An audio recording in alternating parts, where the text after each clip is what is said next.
Olá, Flávio. Ei, tudo bom? Tudo bem?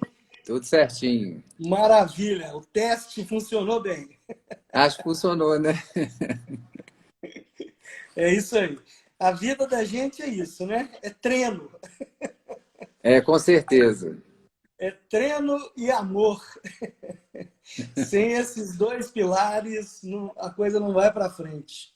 Tá certo. Mas são 17h59. O Aham. pessoal está chegando e vamos bater um papo. Ô, Flávio, eu quero combinar com você da gente falar só coisa boa, Ah, tá? com certeza. É o que nós estamos precisando, né? Só coisa boa. Quem dá notícia ruim não seremos nós. Nós É, vamos com falar tanta coisa só de coisa acontecendo, boa. concordo. Afinal de contas, viagem é coisa boa, né? Viagem é só felicidade. É isso aí. Dizem que não há viagem ruim, né? Às vezes as companhias é que não são boas. É verdade. A viagem, Né? ela tem muito a ver com experiências, né? Você vivenciar toda aquela... tudo que a viagem pode proporcionar. E nada melhor do que uma boa companhia para você poder fazer isso, né? Exatamente, exatamente. Mas daqui a pouco nós vamos tratar disso tudo. Já Ok? um volume de bom. Enquanto nós fizemos o teste, eu acho que 16 ou 18 pessoas entraram para ver a Ah, gente conversando no teste. É muito tá legal. certo. Você está bem? Sua família está bem?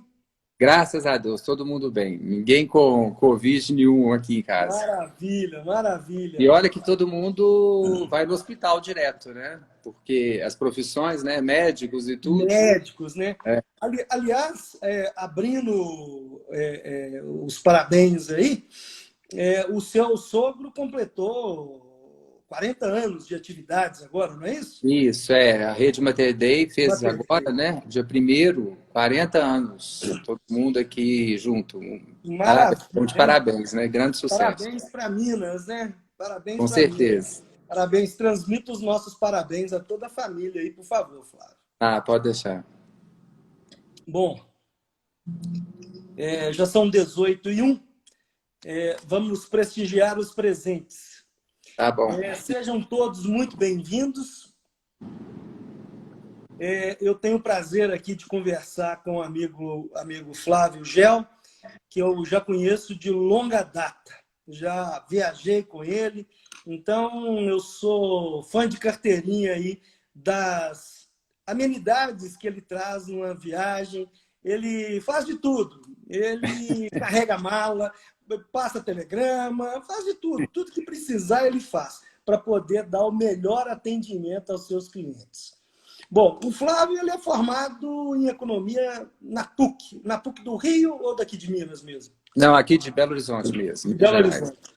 Ele é consultor especialista em viagens voltadas para experiências, gente. Quer fazer uma viagem diferente? Fale com o Flávio, porque ele é a pessoa. Ele participa do Comitê Representativo da América Latina para Experiências e Destinos da Associação Internacional do Virtuoso, que ele vai falar para nós daqui a pouco o que é esse virtuoso, com Tá bom. sede em Dallas, nos Estados Unidos. Ele já visitou mais de 141 países, fez várias viagens que foram filmadas em Nova York, França, Itália, Japão, China, Índia e Egito. Os programas são exibidos na TV Horizonte e também na TV Bandeirantes. Ele organiza viagens para grupos temáticos, empresas de incentivo, governo, missões e torneios de tênis, cerimônias especiais em diversos países. A verdade é que o movimento que ele faz no turismo, e é por isso que eu convidei o Flávio, que eu quero falar das coisas boas das viagens. E viagem é só alegria. Com Dizem certeza. que viagem, uma vez feita, ela fica registrada na memória e você pode contar o resto da vida, né? Então, tem história para contar. E o Flávio tem muita história para contar diante do que ele faz. Ele está no mercado, gente, o mercado de turismo, ele movimenta globalmente mais de 1,7 trilhões de dólares. O turismo representa, por exemplo, na economia da União Europeia, 10% e 5% dos empregos, segundo dados da própria Comissão Europeia. Uhum. O governo francês lançou a hashtag Neste verão, eu visito a França. E a gente sabe que o principal destino turístico do mundo, 90 milhões de visitantes anos, é a França. Seguido, se eu não estou enganado, da Espanha. Da Espanha, isso. Não é isso? Auxílios financeiros, a gente está vendo aí todos os estados, os governos, de alguma forma, se apresentando para poder bancar parte das despesas e trazer de volta o turismo. Então, está na hora dos estados, dos governos, realmente investirem para que tenham sempre o seu ganha-pão, né? Os seus visitantes mantidos. Antes de eu ceder a palavra e passar a palavra para o Fábio começar a conversa com ele, eu vou dar a única notícia jurídica que eu vou tratar nesse momento, é que hoje eu recebi da nossa querida amiga comum, a Luciana Teniense, Isso. Um link dizendo que a comissão, foi ontem o lançamento, a Comissão Especial de Defesa dos Consumidores do Conselho Federal da OAB lançou a Cartilha de Direito dos Passageiros Aéreos, sob o impacto da pandemia. do C19, no formato de perguntas e respostas. Então, é isso. Isso está no site do Conselho Federal. A cartilha está bem interessante, com perguntas e respostas, que podem dar exatamente o contorno aí para as pessoas no que diz aos direitos, é o né? melhor da vida, né? A minha sócia Luana acabou de postar aqui, entre aspas, do Veríssimo, né? O grande viajar é renovar as roupas da alma. Eu concordo. Isso. Dizem que eu tenho asinha, mas as minhas asinhas estão ficando enferrujadas. Quantos anos atuando no ramo do turismo, Flávio? Bem, profissionalmente são 25 anos, né? Que eu já estou no turismo. Mas essa história minha com o turismo é desde criança, sabe? Porque eu sempre fui um apaixonado por viagens. Eu comecei a viajar muito novo. Eu comecei a viajar com 8 anos, mais ou menos, para fora do Brasil. E aí eu fui tendo essas experiências e foi uma coisa meio que natural, né? Porque minha mãe gostava muito de viajar e ela sempre me levava comigo nas viagens dela. E desde criança, sempre incentivando muito a questão de museu, visita a museus, e isso era muito forte para a gente, sabe? E atrás de experiências. Então tem uma coisa bem interessante, bem peculiar que aconteceu no início nosso, nas nossas viagens, é que a minha mãe ela tinha mania, por exemplo, de restaurantes, sabe? Então ela viajava, eu, minha mãe e minha irmã, né? Então assim, a gastronomia, para mim, foi uma porta, ela sempre abriu para eu conhecer novas culturas, né? Foi através da gastronomia que sempre me incentivava a conhecer essas novas culturas. Então, quando a gente ia para uma cidade diferente, ela falava assim, gente, nós estamos numa cidade nova e nós não vamos almoçar em um restaurante. Então, a gente ia para um restaurante, eu pedia a entrada, a minha irmã pedia o prato principal.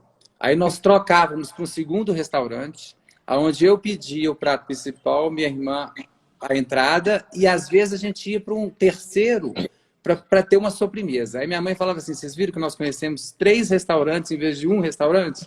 Olha, E isso foi uma coisa que foi acontecendo na vida da gente. Acontecia isso também com hotéis também. Ela gostava de conhecer vários hotéis mudar. numa mesma cidade. E quando eu, na minha adolescência, mais ou menos que eu tinha uns 14 para 15 anos, foi quando eu bolei a viagem nossa da família, sabe? Ela falou assim, vai lá numa agência e bola essa viagem. Inclusive foi até uma agência de uma prima minha que tem. E eu sentei lá e fui bolando uma viagem completamente diferente para a época. Eu fiz o Egito, então nós descemos o Egito de carro até a divisa com o Sudão.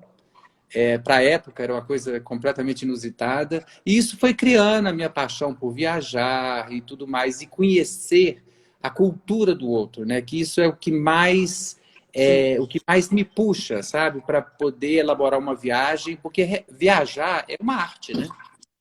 Então você tem que... Nesses lugares, qual foi a comida mais exótica? Eu já comi muita coisa exótica, sabe? Desde de cobras, já comi sopa de cobra. Ano passado mesmo, com a minha família, nós fizemos uma viagem para o Camboja. E aí nós fomos, um dos tours que nós fizemos foi que a gente pega umas vespas e vai visitar o mercado no Camboja, lá em Siem Reap. Então a gente vai parando em vários tipos de mercados e a gente provou insetos, lesmas, vários tipos de escorpião, tudo isso a gente comeu. E são experiências, você tem que estar aberto, né? Porque viajar é isso, é você estar com a cabeça aberta para essas novas experiências, né? O meu irmão escreveu aqui, ó, Steiner, viajar é multiplicar-se. Com certeza, é isso aí. E Me como conta você uma estava coisa. falando... Pode falar. Não, Pode na falar. sua introdução, você falou aí que viagens ficam fica na sua memória para sempre, né? Eu costumo falar que a viagem é dividida em 3 etapas. A parte que você programa a viagem, já é uma viagem, porque você vai estar ali sonhando, que é onde começa tudo, né? Você vai sonhar, você vai elaborar o seu sonho ali, colocar todas as suas ideias, fazer as pesquisas, que isso é importante, você fazer tudo isso. E depois a viagem em si, né, que você vai ter essa experiência, vivenciar tudo aquilo. E depois, quando você volta, que são as fotografias, as lembranças, que é uma viagem também, né? Que você vai voltar com toda aquela... com tudo aquilo que você vivenciou durante a viagem. Então, é uma coisa bem bacana isso, você poder vivenciar 3 vezes o processo de viajar. É verdade. E hoje, com o celular na mão, todo mundo virou fotógrafo, todo mundo tira foto de tudo, guarda, posta, não é assim? É assim, mas o interessante é você também fazer os seus álbuns, né? Que no seu telefone, hoje todo mundo deixa as fotos no telefone. E às vezes eu fico vendo as pessoas rolando as fotos, assim, tentando procurar aquilo. Uma dica fica, chegou da viagem, faz o álbum da viagem, coloca todas as suas fotos ali. E aí, depois, você lá naquela lupazinha, você coloca o nome da sua viagem, ou a data, que aparece tudo ali, fica mais fácil você ver, mostrar. Olha a dica aí, ó, tá vendo? Isso é importante você fazer isso. A Luciana, eu vi que ela acabou de entrar, ela não viu fazendo propaganda da cartilha dela, que ela coordenou lá no Conselho Federal. Viu, Luciana? Eu já falei para todos aqui que é só entrar no site do Conselho Federal que a cartilha do passageiro está lá. Foi a única coisa jurídica que eu falei que eu ia falar aqui, tive que falar a segunda, que você entrou agora. Mas é isso. Ô, Flávio, me fala dessa Associação Internacional do Virtuoso. Eu sei que tem uma revista, que eu recebo a revista, inclusive, muito obrigado, que é uma revista sensacional, muito bacana. Mas conta para nós aí o que vem a ser o Virtuoso.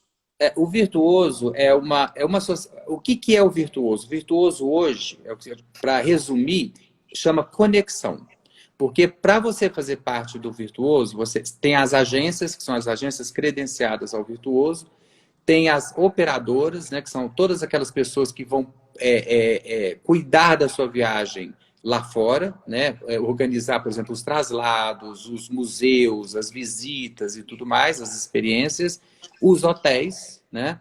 Então, hoje o Virtuoso, ele representa mais ou menos, tudo voltado para o mercado de luxo, tá? Ele representa mais ou menos 80% a 85% de tudo que é vendido no Virtuoso do mundo, ó, de luxo no mundo, é o mercado do Virtuoso que vende, são as agências do Virtuoso no mundo inteiro. Hoje ele está nos 5 continentes, né? E aqui no Brasil são 33 agências, em Minas Gerais são 2, que fazem parte desse complexo, né? E o bom do Virtuoso são as conexões. A gente tem os encontros que a gente organiza, vários webinars durante o ano todo, tem o encontro anual em Las Vegas, onde toda a família Virtuoso está junta, e tem também alguns encontros, algumas viagens que são organizadas de incentivo para os consultores, né? Durante o ano. Basicamente, uma palavra que eu posso colocar para resumir seria contato. Ou seja, se você precisa de alguma coisa lá no Vietnã, você vai saber com quem você entrar em contato no Vietnã para poder te sustentar naquilo. Então, a gente cria as viagens, essas experiências. Então, por exemplo, eu já organizei um almoço que eu fiz na Muralha da China. Então, o que eu fiz? Eu fechei a Muralha da China, montei lá em cima a mesa nossa, levei uma cozinha de Pequim para lá, para poder cozinhar para a gente os pratos, que foram 6 pratos.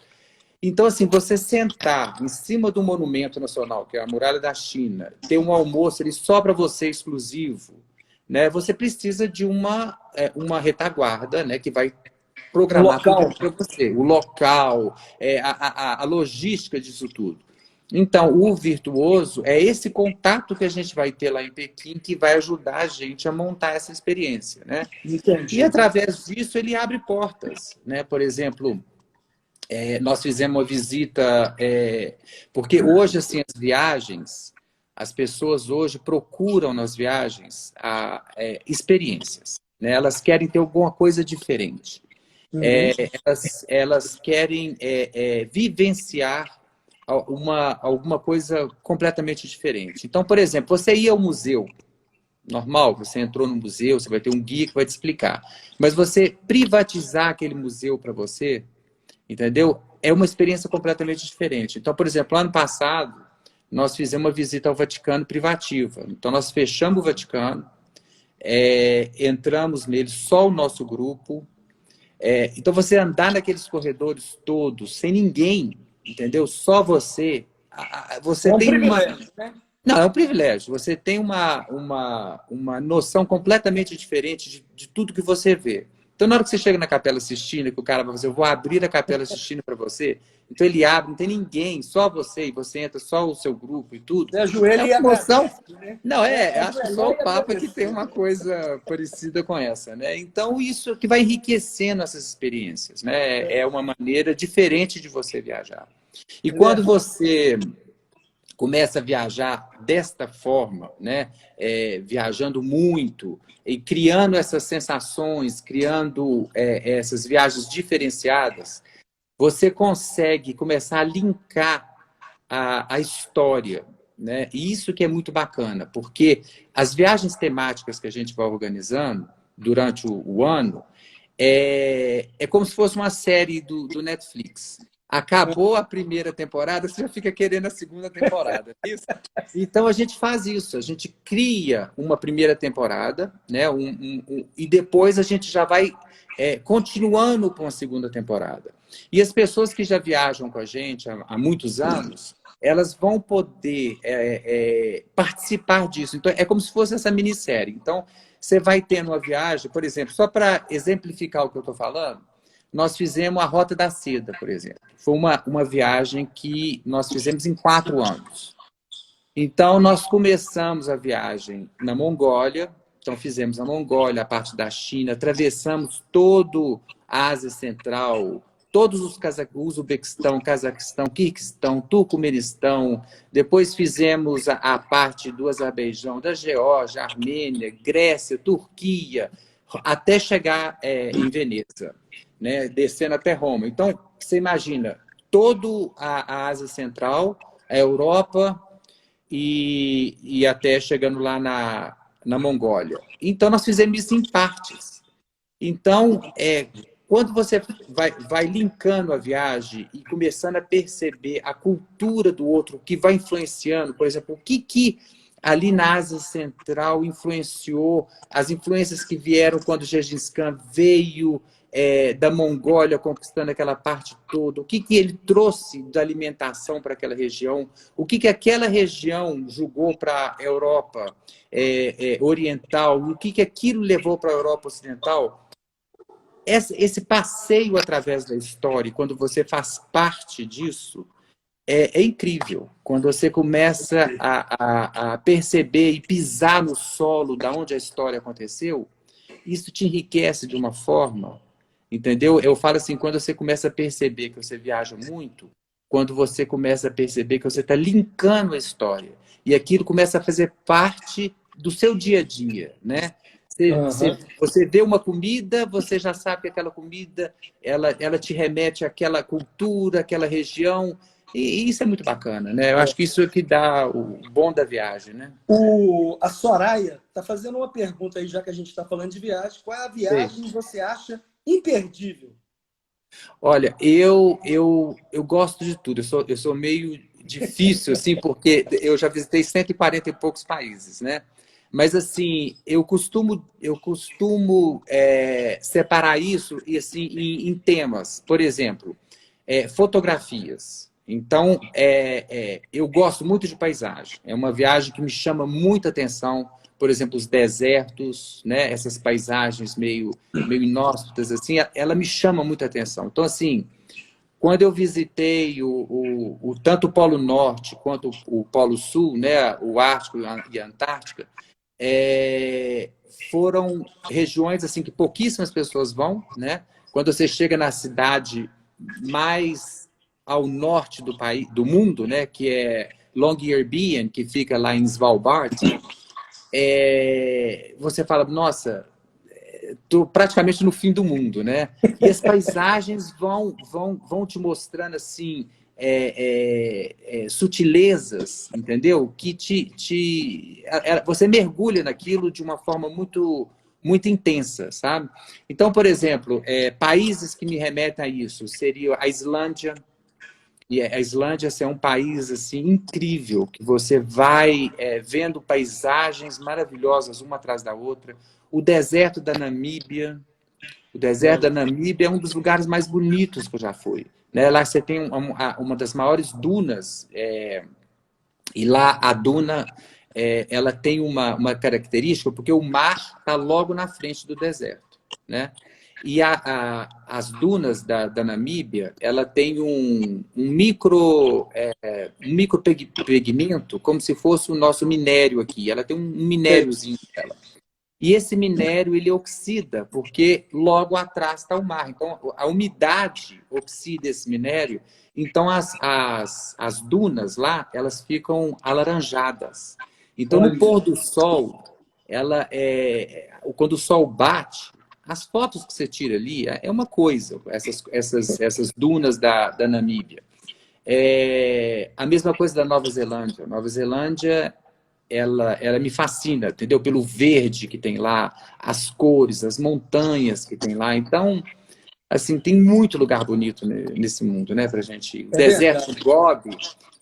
deserto de Gobi teve uma das experiências mais bonitas que eu tive à noite, quando você olha para o céu, porque lá é no meio do nada, né, no deserto de Gobi. Você olha para o céu, você vê as estrelas de uma forma que eu nunca vi em lugar nenhum no mundo. Entendeu? Assim, você vê. Porque não tem luz, não tem nada, né? Então você tira a luz toda, então você vê o céu de uma forma assim maravilhosa. Eu acho que eu sumi aqui, encostei alguma coisa aqui, eu vou voltar. Eu tô achando também. Voltou. Ô, Flávio, Oi. a TAM, com o seu tapete azul, ela criou uma tecnologia aí de embarque para os passageiros, que parece ser uma... Eu ainda não vi. Eu É tô azul, né? Azul. azul, azul, É azul. azul. É É. azul. Que chama Tapete azul. tapete azul. É, tapete Tapete azul. azul. Você já Isso. viu funcionando em loco? É, isso é uma coisa super bacana. Eu acho que vai ser o futuro. Por quê? Porque agora todos os aeroportos e os hotéis, depois dessa pandemia, eles estão se adaptando de uma forma aonde eles tentam evitar ao máximo a aglomeração de pessoas, né? E também o contato físico. Então, Aham. esse tapete azul que você está falando são projetores que projetam no chão, assim, é como se fosse às vezes você vai numa festa, eles projetam uma logo assim no chão Sei, sei, sei, sei. da festa, ou filmes que eles projetam em paredes e prédios e tudo. Mas é uma coisa mais ou menos isso. Eles projetam esse tapete no chão, que seria o seu lugar no avião. Entendi. Então, em vez das pessoas ficarem em fila, assim, e essa E o projeção brasileiro no gosta de chão, fila, ela né? já tem um distanciamento já, que são os 2 metros, 1,5 metro que eles estão exigindo. Então, à medida, em vez deles chamarem agora por grupo 1, grupo 2 e tal, você já vai ver no chão a sua cadeira. Então, Entendi. você vai entrando naquela fila, entendeu? Já com esse distanciamento, à medida do seu lugar no avião. Então, eles vão enchendo o avião dessa forma. De trás E para frente, de naturalmente. trás para frente. E o que está acontecendo também por exemplo, eles usando muito a tecnologia das apps nos celulares.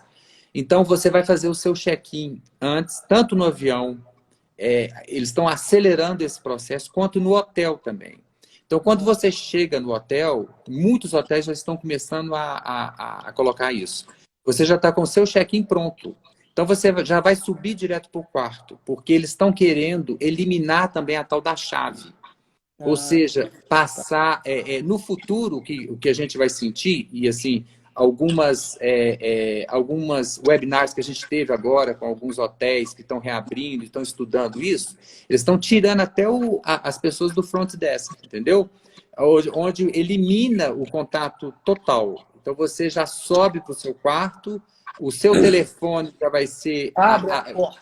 abre a porta e tudo mais. Quer dizer, lógico que vai demorar um pouco para todos os Lógico. hotéis investirem nisso, mas a tendência vai ser um pouco isso também, sabe?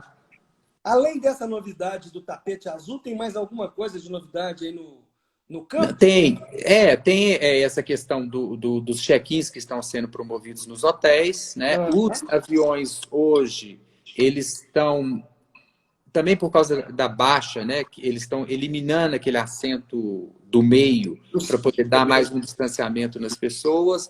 Por exemplo, quando você quiser ir ao banheiro, você tem que comunicar, tá? Porque isso eles já vão fazer também para não ficar aquele fluxo de gente esperando na porta Entendi. do banheiro. Vai ter também um banheiro específico para a tripulação. Hoje não tem, Ah, mas vai ter, porque eles são mais vulneráveis, né? Porque eles são claro. as pessoas que vão andar mais dentro do voo também, né? Então vai ter um específico para eles. É lógico, as máscaras que são exigidas hoje para você poder fazer no voo. E uma coisa que parece que vai ser tendência, não embarcar mais com mala de mão. Acho que Olha. a mala de mão vai acabar. Então, tem vários aviões, por exemplo, Emirates já não aceita mais mala de mão. Você vai poder embarcar só com o seu computador ou sua bolsa de dinheiro, tipo uma mochila. Uma bolsa Vamos ou uma tirar. mochila. Porque isso evita, uma coisa que você não pensa, né? Mas, por exemplo, para você colocar sua mala em cima, você às vezes precisa de uma outra pessoa para te ajudar, ou você encosta na pessoa da frente, ou você encosta na pessoa de trás. Enquanto você está empurrando aquela mala pelo corredor, você às vezes esbarra na pessoa. Uma bolsa evitaria esse contato. Então, é um estudo que eles estão fazendo que pode ser que realmente eles vão banir a mala de bordo, sabe? Entendi, entendi. Ô, Flávio, vamos falar de uma coisa que não tem no Brasil há 74 anos. Ah, tá. Em 46, o, o presidente Dutra, dizem, reza a lenda, que foi a esposa, Dona Santinha, né, Carmela, que mandou ele fechar os cassinos. E a gente sabe que dentro do mercado, no mundo da Organização Mundial de Turismo, dos 108 países que fazem parte, só Cuba e Brasil que não tem cassino. Mas é muito estranho, né? Porque entrou nas águas internacionais aí fora do Brasil, os brasileiros estão jogando. Paraguai, Uruguai. Então, o Brasil está perdendo dinheiro, ao que tudo indica, já esses anos todos. Macau. Macau é um grande exemplo disso, né? Fatura horrores, né? Muito mais do que Las Vegas, infinitamente mais. O cassino, de volta, ele entra na pauta da Câmara e do Senado, do Congresso Nacional. Está entrando agora. Esse momento seria interessante? Eu acho que seria muito interessante, porque, olha, são divisas que vêm para o Brasil.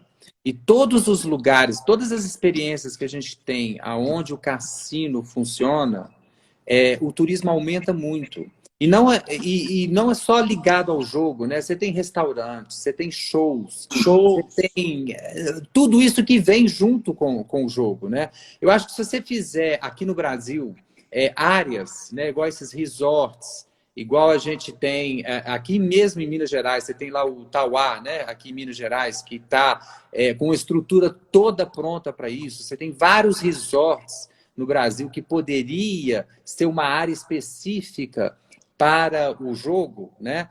Eu acho assim que nós só temos a ganhar com isso, né? Eu acho que isso voltou agora numa pauta, né? Sim. E principalmente o turismo hoje, como a gente estava falando, é um mercado que emprega muitas pessoas, né? O número de pessoas do turismo é muito grande e está sofrendo muito agora por causa de tudo que aconteceu, né? O mercado de turismo praticamente caiu mais do que 95%, né? Então, assim, é muita coisa, né? No mundo inteiro, né? Então, assim, eu acho que você tendo esse incentivo do jogo para poder auxiliar, e ele vai puxar uma série de coisas, são lojas, shows, restaurantes, tudo isso que vem junto, né? Então, assim, eu acho que nós temos que torcer para isso e incentivar isso aqui no Brasil. Eu acho que é só a gente ver o Macau mesmo, que você deu você colocou aí na pauta. Macau hoje é um dos grandes centros disso, né? Assim, o volume que tem lá, lógico, você está com a China ali do lado, você está com tudo, mas o volume que tem lá e o que abriu lá hoje é impressionante. É fabuloso. Impressionante. Voltando à questão dos aviões aí, o Nilson, meu amigo, ele faz uma pergunta aqui. Mas e a questão do ar-condicionado nos aviões? O ar-condicionado no avião é o menor problema que tem. O ar dentro do avião, ele é trocado em questão de minutos. Eles trocam todo o ar do avião. 99% do ar do avião é trocado em questão de 3 ou 4 minutos. Eu não sei o número certinho de minutos. Mas, assim, é impossível você pegar no ar do avião. Você pega se tiver uma pessoa do seu lado contaminada. Tudo bem, aí você pega, né? Mas pelo ar do avião, você não pega, entendeu? Eles estão até fazendo alguns estudos sobre isso. O Japão até fez um estudo agora. Eles estão desenvolvendo muito isso. Parece que a troca é de a cada 3 ou 4, 5 ou 6 segundos, não sei, há uma troca. É muito rápido a troca do ar todo do avião, entendeu? Então, o vírus nem fica, eles matam, o vírus morre nessa... O passageiro espirra, a hora que ele acabou de espirrar, o ar já foi trocado. A questão é o seguinte, se ele espirra sem proteger com o braço, como deve ser, colocando aqui tudo, essas gotículas vão para as pessoas todas, contamina as pessoas todas ali em volta, né? Porque não é por causa do ar do avião, é porque se ela estivesse em qualquer lugar, uma cadeira, em qualquer lugar, estaria contaminado, né? É verdade. Mas a velocidade que eles trocam isso é muito rápida. Eu acho que a pessoa tem, principalmente estando com máscara e tudo isso, até não ter essa vacina, né? O avião hoje é muito seguro para você poder fazer a viagem, né? Igual, por exemplo, você tem essas grandes companhias aéreas, tipo Emirates, a Qatar e tudo, elas estão colocando um API completo. As pessoas vão com as máscaras, os comandantes, e a tripulação também. E todo mundo é obrigado a usar a máscara. Você, antes de entrar no voo, você ainda faz um teste do Covid, aquele teste rápido, tira a sua temperatura. Eles mudaram a forma de servir também. Então, hoje, você vem com a comida já vem toda pronta, já numa caixinha separada para você, para evitar o contato também, de tentar colocar as coisas para você na bandeja e tudo mais. É um contato a menos, tá? Então, isso tudo está sendo mudado também. Como os hotéis também, como os hotéis também, eles estão assim... quando eles tiram... alguns estão tirando o buffet, tá? Para vir tudo à la carte. E quando deixa no buffet, já vem tudo já separado, individual, para você tirar o seu pratinho, ou a fruta, ou o que for, em vez de você tirar no meio de várias frutas, já vem tudo separado para você poder evitar esse contágio, entendeu? Entendi. Vamos falar um pouco das suas experiências na arte de viajar, e incluindo um ataque que você sofreu de uns gorilas lá na África. Conta para nós essa história. Isso aí foi uma experiência diferente, né? Bem, eu estava com a minha família, essa foi uma viagem que eu estava com a minha família, meus 3 filhos e Márcia, minha esposa, Lara, Liv e Gui, né, que são meus 3 filhos. Hoje eles estão com 27, 26 e o Gui vai fazer 24 anos. Tem 2 anos isso, tá? Tem 2 anos. Todo mundo na faixa de 20 e poucos anos. Foi uma viagem que a gente fez em família e eu acho assim, quando você pensa numa experiência de viagem em família, a África é um dos lugares assim que eu coloco em primeiro lugar, tá? Porque é um lugar que você não tem competição. Por exemplo, se você está em uma Nova York, por exemplo, você está com competição o tempo inteiro. É restaurante, é show, é não sei o que e tá. Lá não, você está a família e todo mundo junto o tempo inteiro, porque você está num lugar onde você vai ter que comer a mesma comida, no mesmo local e tudo. São lugares remotos, né? São lugares muito bonitos, né? E eu acho assim que isso tudo enriquece muito a viagem, enriquece o relacionamento da família ali junto, cada um tendo tempo de colocar as suas experiências, o que está acontecendo e tudo, porque a gente vive uma vida muito corrida, né? E esse espaço que a gente tem dentro da viagem, o espaço que a gente tem dentro da viagem para relacionar com a família é muito bom. E essa viagem foi uma viagem muito bacana que a gente fez. Nós fizemos, começamos na Etiópia, depois fomos para o Quênia, fomos para o Tanzânia e terminamos lá em Ruanda, que hoje é o melhor lugar para você ver os gorilas, né? Inclusive, essa questão dos gorilas hoje em Ruanda é levada muito a sério pela população, porque é uma das grandes fontes de renda do país, essa visita do turista para ver os gorilas, né? Porque os gorilas só tem nessa região, né? Que é o Congo, Ruanda e o Uganda, que é um parque nacional, onde tem 6 vulcões nesse parque nacional. E os 3 países se encontram ali nesse parque nacional, que é o Virunga National Park. E ali tem vários hotéis bem interessantes, hotéis bacanas, com vistas bonitas, e o próprio hotel já é uma experiência, entendeu? E como tudo funciona? Você acorda de manhã, bem cedo, porque tem uma equipe que sai antes de você chegar, que são 2 pessoas, que são os trekkings. Eles vão na frente procurando essas famílias, porque as famílias de gorila, elas são várias famílias de gorilas que tem. Então, tem algumas que tem 12 gorilas, tem outras que são 17 gorilas, tem umas que tem 22, tem umas que tem 9.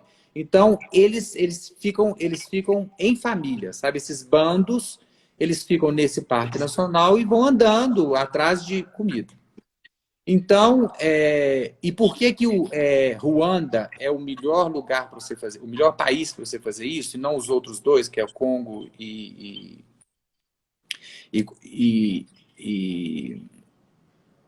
enfim, por quê? Porque lá tem essa equipe que sai de manhã, mais cedo, para procurar onde que aquela família está.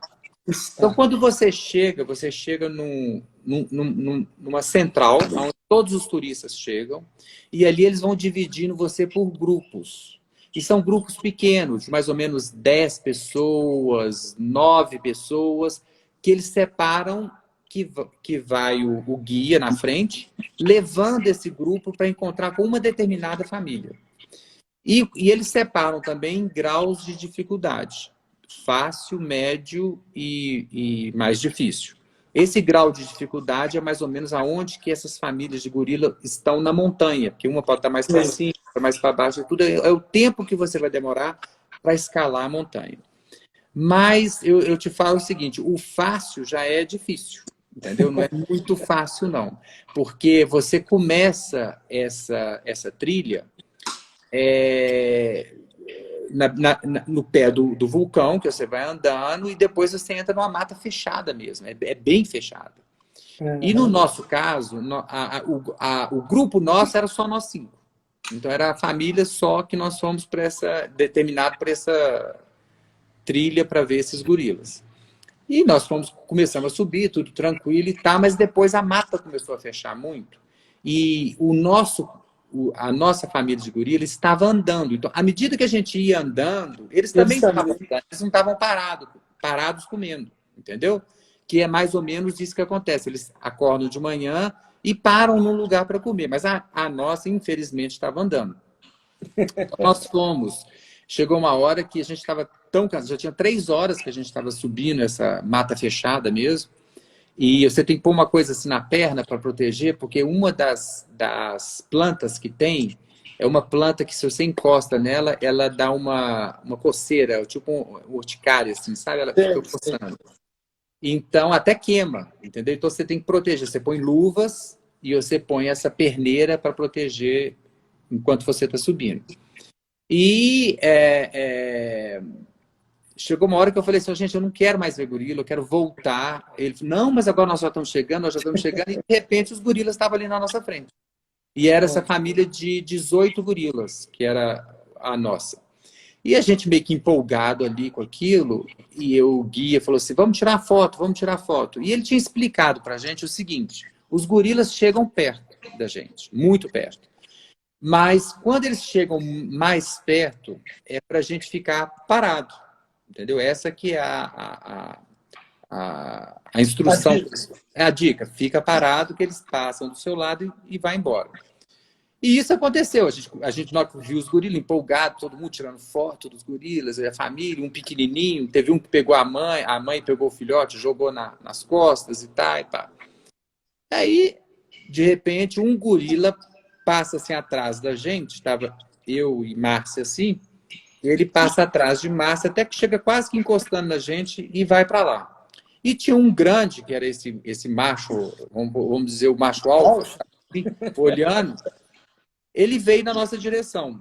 E a Lívia, minha filha, estava mais baixa, assim, estava eu, Márcia, Lara, Gui e Lívia mais embaixo. Então ele passou na frente dela. Do jeito que o outro passou atrás, ele passou na frente. Só que quando ele passou do lado dela, ele enfiou a mão na perna dela e começou a puxar ela. Então, ele arrastou ela assim, uns 15, 20 metros. Nessa selva fechada. Então, quando a gente viu aquilo, a gente entrou em pânico, né? Porque nós estávamos até em cima do vulcão e a gente estava nessa mata, mas já quase na beirada, tipo assim, um precipício que tinha assim embaixo, na frente da gente, sabe? E ele foi levando ela para aquele lado. Então a gente começou a gritar muito, e aí nessa hora, e acho que ele assustou, porque na realidade ele não queria atacar ela, né? Ele queria tipo que brincar, mas numa hora dessa ele pode matar uma pessoa, né? Lógico. E a mão dele é desse tamanho, entendeu? Com as unhas assim enormes. Tanto é que a perna que ele puxou não teve praticamente nada. Ela quebrou a outra perna. Ela chegou ela teve uma distensão, entendeu? Muscular, né?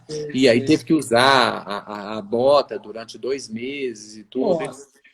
Mas aí, assim, na hora que a gente gritou, eu acho que ele assustou e largou, entendeu? E ficou parado assim, olhando pra gente. E depois, pra gente descer essa montanha que nós subimos 3 horas, ela com a perna daquele jeito, entendeu? Então, assim, e acho que isso também forçou um pouco a descida dela.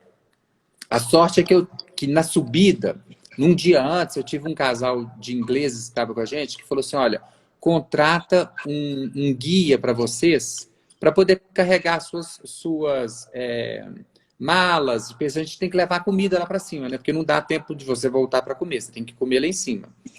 Aí ele falou assim, olha, contrata um para cada um da família. E meu filho até falou assim, papai, você está muito exagerado, vamos contratar um só. Eu falei assim, não, eu vou contratar 5, porque a mulher falou para a gente contratar 5.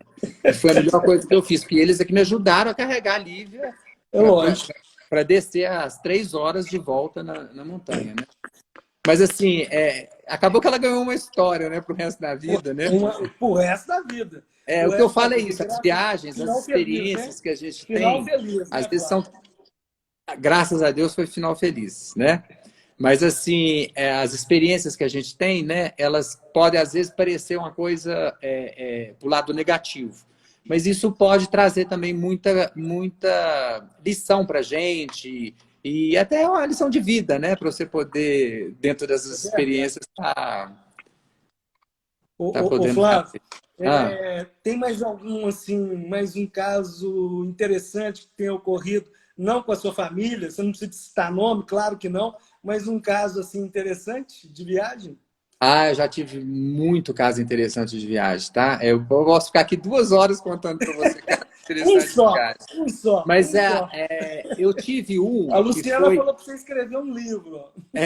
Eu já estou escrevendo um livro que acho que vai ficar bem interessante. Ele conta toda essa trajetória minha e conta esses casos de viagem também, tá? Eu tive um, que a gente estava até falando da Namíbia, né? A gente estava no deserto da Namíbia e aí fomos fazer um passeio de quadriciclo, no pôr do sol. Então, é no meio do deserto. Então, assim, nós estávamos no grupo, todo mundo, e paramos num lugar onde tinha assim, umas cabanas montadas com uns drinks, um champanhe, uma coisa desse tipo. E aí eu perguntei, o pessoal todo, falou assim, gente, alguém não quer fazer o quadriciclo? Aí tinha umas 3 pessoas do grupo, falou assim, não, a gente não quer, a gente quer ficar aqui tomando o drink aqui, tudo vocês podem fazer e vocês voltam para encontrar com a gente. Aí nós saímos com os guias, um na frente, outro atrás, um triciclo, nessas dunas, para poder ver alguns animais, alguma coisa, inclusive nessa região, depois que o sol se põe, é a hora que os leopardos saem, entendeu? Nessa região. E fomos embora, né, para esse tour. De repente, uma dessas pessoas que ficaram, sem avisar nada, sem nada, pegou um quadriciclo e as outras, o que você está fazendo? Eu vou atrás do Flávio, porque agora eu resolvi ir para o tour. E sumiu no deserto, sozinha. Aí nós estamos lá no tour, normal e tá. De repente, uma pessoa do nosso tour falou assim, vamos tirar uma foto em cima daquela duna ali, que está tão bonita. Aí o guia ainda olhou assim no relógio e falou assim, olha, está quase pôr do sol. Mas tudo bem, vamos lá tirar foto e voltamos para o acampamento, porque depois do pôr do sol, os leopardos vão aparecer. Aí nós subimos a duna assim. Quando a gente sobe a duna para tirar foto, que eu olho para baixo, tá essa pessoa atolada lá embaixo, no meio do nada. Ela ia ficar perdida, no meio do nada. Completamente. Eu só olhei aqui, ela falou, eu tô te gritando. Eu falei assim, você ia gritar o resto da sua vida. O resto da vida. Nós não queríamos te encontrar, entendeu? Então, graças a Deus, deu tudo certo, nós fomos tirar essa foto e recuperamos a fugitiva. Flávio, obrigado. Já rolaram algumas perguntas aqui sobre viagens. Na sua visão aí, as primeiras viagens aí para os destinos que os brasileiros mais gostam, né? Europa, Estados Unidos, Nova York, Paris, navios, estações de esqui, resorts. dentre outras praias, né? Brasileiro adora praia. Com esse dólar também entre 5 e 6, turismo doméstico, turismo Agora está 5, né? internacional. Como é que vai ser isso, Flávio? Não, o que a gente está sentindo, e principalmente como eu faço parte desse comitê, né, de Destination e Experiências, lá do Virtuoso, a gente tem uma reunião de 15 em 15 dias com o comitê é formado de pessoas do mundo inteiro, né? Tem pessoas da Austrália até os Estados Unidos e aqui do Brasil. Então, o que a gente está sentindo que vai acontecer são, primeiro, as viagens nacionais de todos os países. É o que já está acontecendo. Então, os italianos vão viajar dentro da Itália, os americanos dentro dos Estados Unidos, a Austrália dentro da Austrália. Blocos ali, por dentro, aos poucos, até começar também a abrir as fronteiras, porque as fronteiras não estão abertas ainda, né? Por exemplo, a Itália, a Europa está começando a abrir, mas ela só aceita as pessoas que estão vizinhas ali. Então, se você quer viajar para um outro país ali da Europa, você não entra, porque está fechada as fronteiras. Austrália e Nova Zelândia, pelo que eu já estou sabendo, só vão abrir em janeiro do ano que vem. Então, ninguém vai entrar na Austrália, só entre eles, que eles vão trocar entre Austrália e Nova Zelândia, até janeiro do ano que vem. Mas o que a gente está sentindo é que a Europa vai começar a abrir, por exemplo, para estrangeiros entrarem, sem ser de dentro do bloco, assim, aberto mesmo, a partir de final de agosto, princípio de setembro. Então, é o que a gente sente, assim, que setembro, outubro e novembro já vai começar a ter mais essas viagens internacionais para o final do ano, né? Vai começar mais aqui dentro, para o final do ano já começar as pessoas. E o ano que vem, a gente sente assim que até, vamos supor, até do final de 2021, deve voltar por volta de 70% do que era antes, entendeu? Réveillon. Programas? Tem os programas de Réveillon, assim, o que está acontecendo também são esses hotéis, eles estão flexibilizando agora a questão das reservas. Porque, vamos imaginar, ano passado, para um Réveillon, você já tinha que estar pagando agora e não tinha reembolso, não tinha nada, né, se você cancelasse a viagem. Isso está mudando. Está mudando porque também as pessoas estão vendo o que realmente vai acontecer no mundo, porque ninguém sabe o que vai acontecer, né? Mas, assim, já começou a ter algumas pessoas querendo olhar Réveillon, mas a maioria que está sendo procurado hoje já é remarcando viagens para o ano que vem, entendeu? Mas o que a gente nota é que a partir de setembro o mercado já começa a voltar, mais ou menos, a tentar ver esse novo normal, né? Que a gente pode se dizer que vai começar. Né? Flávio, vamos otimizar o tempo aqui, porque eu estou vendo que tem algumas perguntas aqui, o nosso tempo é de 1 hora, então a gente precisa de otimizar. A sua esposa, Márcia, bateu palma aqui quando você disse do livro. A Denise está perguntando se não pode fazer uma live pós-reunião quinzenal para atualização.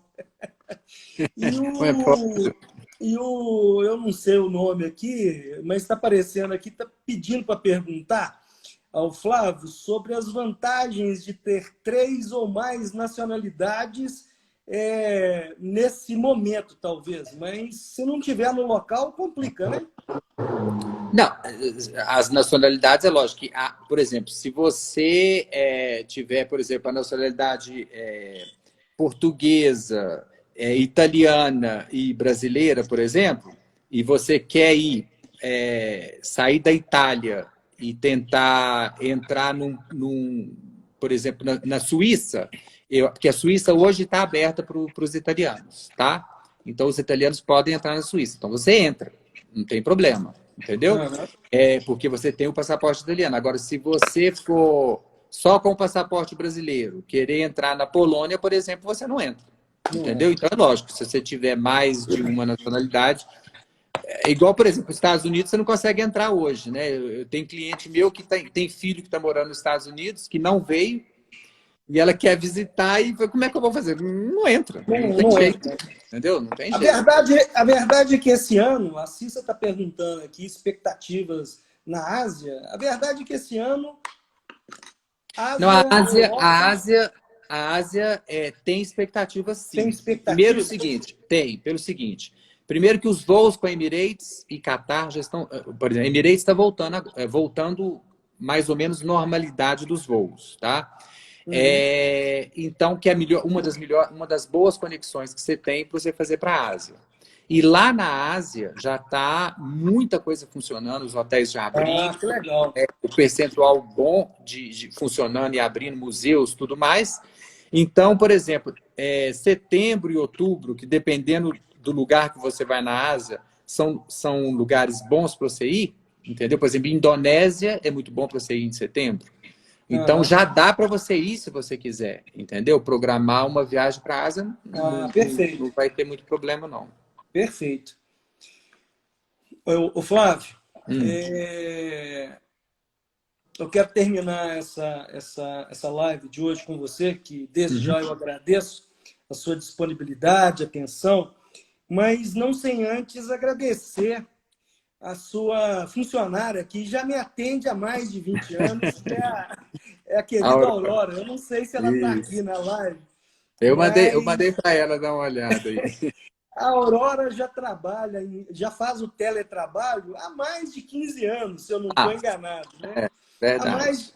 Ela já faz o home office há muitos anos, né? Há muitos anos. Então, eu quero aqui, de público, dar meus parabéns pela funcionária que você tem, que ela é ótima, resolve todos os problemas, te tira dos lugares hora que você não quer ficar mais. Ela realmente fantástica. Você sabe, você falando isso, remete a uma coisa que é uma tendência, igual você falou, tendência de mercado, né? Com o que aconteceu com o Covid, né? A tendência hoje é das pessoas procurarem mais os agentes de turismo também. Porque eles viram, assim, muitas pessoas que fizeram aqueles encontros, fizeram compras no Booking.com e tudo, eles não conseguiam. Todo mundo falando bem da Aurora aí, ó. Tá vendo? Todo mundo falando bem da Aurora. A Duda, a Cláudia. Tá vendo? É importante valorizar o agente de viagem nessa hora, o consultor de viagem nessa hora, exatamente porque foram essas pessoas que conseguiram trazer as pessoas, avisar as pessoas do problema, resolver os problemas das viagens muito mais rápido do que muitas pessoas ficaram perdidas aí no chão. Ela tá aí, ó. Ela não tá aí, ó. A Aurora tá aí. Tá, parabéns, viu, Aurora? Aí, Aurora, tá aí. Entendeu? Acho que isso é importante, sim. Vamos fazer um brinde, já que a gente Vamos lá, ó. Tô com o meu vinho aqui também, ó. Aí, ó. Saúde a todos. A todos nós. Obrigado aí obrigado. Por esse papo muito agradável que a gente teve. Falar de viagem é muito bom, né? Não, viajar é sempre bom, tá todo mundo com as malas prontas, né? E sensacional. Saúde e fé a todos, e eu espero que em breve a gente se encontre nos aeroportos, nas praias, com certeza, nas estações de esqui, né? Onde tem lugar com certeza. Você falou antes que você tinha uma asinha, né? E eu tenho rodinha nos pés, então a gente pode encontrar os dois aí, com certeza. A grande questão é que, doravante, eu acho que nós vamos ter que trabalhar com regras e prazer, né? Tá na praia, 1,5 metro de distância. Sim, e já está funcionando, né? Não é? Isso está funcionando também. Regras e prazer. Você falou uma outra coisa interessante, que você falou assim, dos países estarem promovendo, né? Igual quando você iniciou falando sobre a Espanha e tudo. Você sabe que o Japão agora está com um programa que ele está pagando as pessoas para visitar o Japão. Ele paga parte da viagem para você visitar o Japão, para poder incentivar o turismo local. Olha bem. Tem umas regras lá, mas o governo está investindo nisso para poder incentivar o turismo local, né? Fantástico. Flávio, mais uma vez, muito obrigado. Viu? Um abraço. Deus te proteja e vamos torcer para tudo dar certo aí nas nossas viagens. Isso, e arrumar as malas, vamos lá. E arrumar as malas. Saúde a todos. Muito obrigado. Tchau, obrigado. Por participar. Obrigado. Tchau, tchau. Gente, vai ficar gravada a live para quem quiser depois assistir ou compartilhar. Muito obrigado, gente.